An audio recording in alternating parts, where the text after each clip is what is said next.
In this guide, I'm going to show you guys how can you redeem your Walmart cash balance. Let's get started. First, launch your Walmart app or navigate to the Walmart website, provide your credentials and log into your account. Once you are logged in, go to your account section and look for Walmart cash or rewards balance to check how much you have available.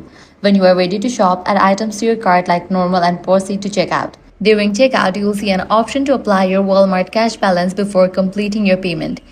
Simply toggle it on or select Use Walmart Cash and the amount will be deducted from your total order automatically. If you're shopping in store, you can also redeem Walmart Cash by scanning your app at the register. Just open your Walmart app, go to your wallet or Walmart Cash section and show the barcode to the cashier or self-checkout scanner.